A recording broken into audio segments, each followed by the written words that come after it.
নিজের শক্তিতে বিশ্বাসীও, নিজের ভবিষ্যতে আস্থাবান, ব্রহ্মচর্যকে সকল বলের উৎস জানিয়া, আত্মবিশ্বাসের মূল জানিয়া, চরিত্রের ভিত্তি জানিয়া বীর্যরক্ষণে পরম সাধনায় দীক্ষিত হোক।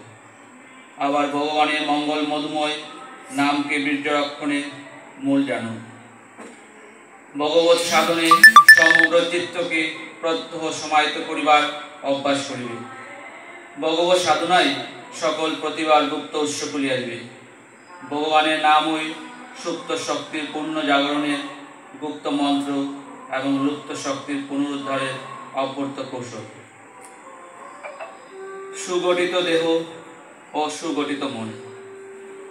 মুঙ্গের বেগুসরাই নিবাসী অপর একটি যুবককে শ্রী শ্রী বামন লিখিলেন, তোমার দেহ তুমি ভগবানের কাজের জন্য পাইয়াছ। এই দেহটিকে সর্বপ্রযত্নে ভগবানের কাজের উপযুক্ত রাখিতে হইবে। দেহের স্বাস্থ্য, দেহের কর্মঠতা, দেহের পবিত্রতা অক্ষত রাখিতেই হইবে। মহৎ মঙ্গল সাধনের জন্য যে সকল বিশিষ্ট গুণ ও শক্তির আবশ্যকতা পড়িবে, দেহ মধ্যে যদি সেগুলি অসম্পূর্ণতা বা অভাব থাকে, তবে সেগুলিকে ক্রমবিকশিত বা উদ্বোধিত করিয়া লইতে হইবে। মন সম্বন্ধেও ওই একই কথা। মনটিও পাইয়াছ শ্রী ভগবানের কার্য সাধনের সহায়তারই জন্য। দুষ্ট, অপরিচ্ছন্ন, অপবিত্র চিন্তার দ্বারা কলুষ জর্জরিত ও দুর্বল করিবার জন্য মনটিকে পাও নাই। পূর্ণময় চিন্তার ধারা তাহাকে শক্তিমান ও দুর্জয় করিয়া তোলাও তোমার এক বিশাল দায়িত্ব।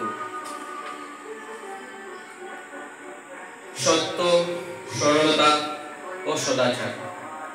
দ্বারভাঙ্গা নিবাসী অপর এক যুবককে শ্রী শ্রী বামন লিখিলেন, সত্য, সরলতা ও সদাচার চরিত্রের তিন শ্রেষ্ঠ ভূষণ।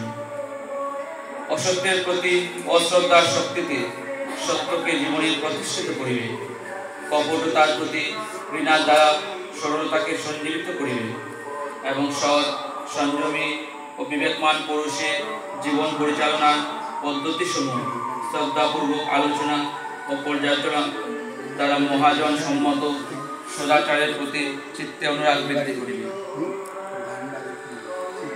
সৎগ্রন্থ পাঠ ও অসৎগ্রন্থ বর্জন। ওই পত্রে শ্রী শ্রী বামনে আরো লিখিলেন, যেসব গ্রন্থ পাঠ করিলে সত্যানুরাগ বর্ধিত হয়ে, ঈশ্বর বিশ্বাস দৃঢ় হয়ে, আত্মার মৃত্যুহীনতায় প্রত্যয় জন্মে, হীন স্বার্থপরতায় পরানিষ্টজনক কর্মে অরুচি জন্মে, এইসব গ্রন্থকেই সৎগ্রন্থ বলিয়া জানিও এবং এইসব গ্রন্থই পড়িও। যে গ্রন্থ অধ্যয়নে বিশ্বাস অবিশ্বাসে দ্বন্দ্ব ভারিয়া যায়, ঈশ্বরানুরাগ হ্রাস পায়, সদ্ধর্মে আস্থা নাশ হয়, অনাচারের প্রতি লোলুপতা জন্মে, অসত্যানুরাগ বাড়ে, চল চাতুরী